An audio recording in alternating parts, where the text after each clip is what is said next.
नमस्कार. मास्टर रेसिपीजमध्ये सगळ्यांचं मनापासून स्वागत. आपल्या महाराष्ट्राचे इतके वेगवेगळे भाग आहेत. म्हणजे विदर्भ वेगळा, त्यानंतर पश्चिम महाराष्ट्र वेगळा, कोकणपट्टी एक पुन्हा वेगळी, त्यानंतर मधला जो भाग येतो तो मराठवाडा, खानदेश, हे सगळे भाग आणि या पट्ट्यातलं सगळ्यांच्या जेवणाच्या पद्धती वेगवेगळ्या आहेत.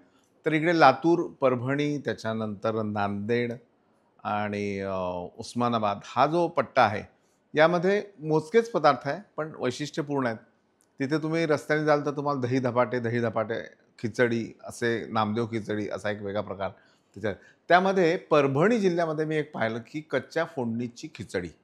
अफलातून प्रकार आहे, की ती कच्च्या फोडणीची खिचडी किती 200-200 किलो एकेका वेळी बनवतात आणि खूप असं म्हणजे त्याला स्टेपल फूड म्हणता येईल. भाज्या भरपूर असतात त्याच्यामध्ये आणि काहीच लागत नाही. म्हणजे करायला काही कष्ट लागत नाही. चला सुरुवात करूयात. नमस्कार.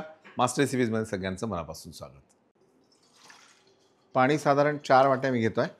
तर 4 वाट्या का? तर 1 वाटी मुगाची सालाची डाळ आणि 1 वाटी तांदूळ. तर या 2 वाट्या आणि त्याच्या दुप्पट पाणी म्हणजे 4 वाट्या असं हे समीकरण आहे.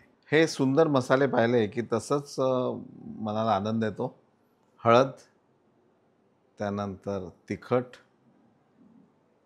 त्यानंतर धने पावडर, साधारण चमचाभर धने पावडर टाकली, अर्धा चमचा जिरे पावडर टाकली, हळद, तिखट, हे 4 आयटम आपण यात घातले. आता यामध्ये मी घालणार चवीनुसार मीठ. आता चवीनुसार म्हणजे 2 वाट्यांना साधारण चमचाभर मीठ. तांदूळ, मुगाची सालाची धुतलेली डाळ, यामध्ये हिरवा मसाला जो घालायचा तो हिरवी मिरची, लसूण, आलं हे जस्ट ठेचून घ्यायचं आपल्याला.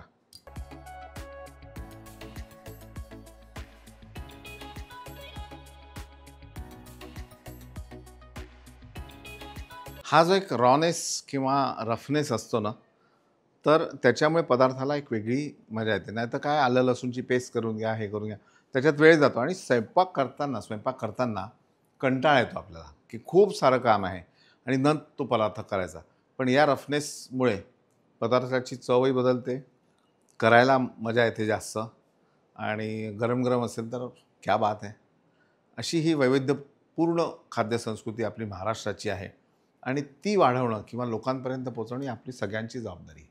बरोबर की नाही? याला आता एक उकळी सुटलेली आहे.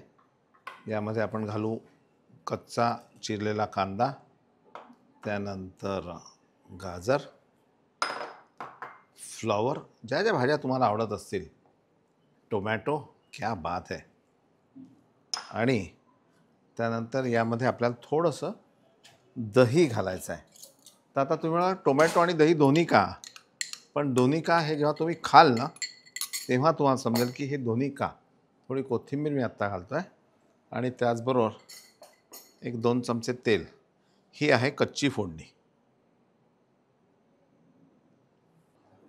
आणि हे सगळं व्यवस्थित एकत्र करायचं.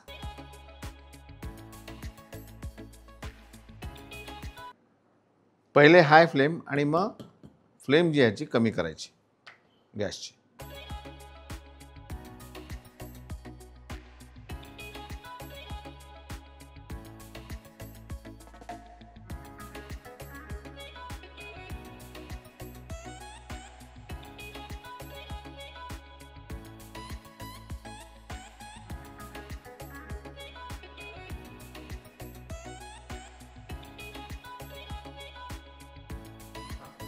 कच्च्या फोडणीची खिचडी आपली तयार आहे आणि ती वाढण्यापूर्वी माझं नेहमी म्हणणं असतं की आपल्या स्वयंपाकघरामध्ये तांबा, पितळ, लोखंड, लाकूड याचा वापर असू द्या स्वयंपाक तयार करताना. कारण ही सगळी भूमिपात्र आहेत, भूमीतून निघालेली पात्र आहेत.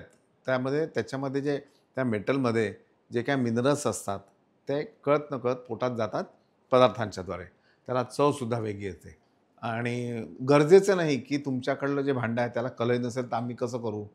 जोपर्यंत गरम आहे तोपर्यंत काहीच प्रॉब्लेम नाही.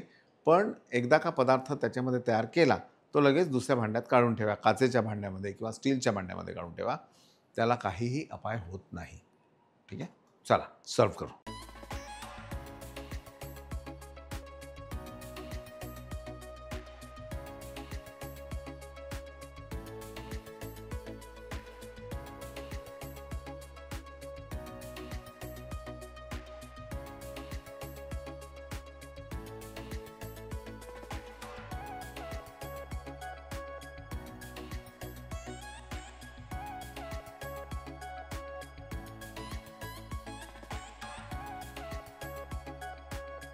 तर ही वरांगलची खिचडी किंवा नामदेव खिचडी, त्याच्यानंतर कच्च्या फोडणीची खिचडी, त्याबरोबर दही धपाटे, तिकडे लातूरमधला ते सुशिला, इकडे मला वाटतं साताऱ्याकडे ममद्या नावाचा एक प्रकार येतो तो, हे सगळे जे असे बाजार आमटी आपल्या पंढरपूरची, हे सगळे असे ना गावखेड्यातले प्रकार आहेत. तर हे गोळा करून याचा एक महोत्सव करायला पाहिजे आपण. मला असं वाटतं आपण मास्टर रेसिपीमध्ये हा महोत्सव करूयात आणि जी आपली खाद्यसंस्कृती आहे तिला अजून श्रीमंत करूयात. पाहत राहा मास्टर रेसिपीज, लाईक करा, सबस्क्राईब करा, शेअर करा. पण याबरोबर अजून एक तुम्हाला म्हटलं आहे, मास्टर रेसिपीज फूड क्लब नावाचं एक नवीन चॅनल आपण उघडलेलं आहे. त्या क्लबमध्ये सुद्धा तुम्ही सामील व्हा. त्या क्लबमध्ये जर तुम्ही सामील झालात तर तुम्ही केलेल्या रेसिपीज मी आमच्या या चॅनलवर माझ्याबरोबर मी दाखवीन. केलेल्या तुम्ही असेल तुम्ही शूट करून पाठवायचं आणि आमच्या प्लॅटफॉर्मवरून आम्ही तुम्हाला भारतामध्ये काय जगामध्ये सगळीकडे पोहोचवू. नमस्कार.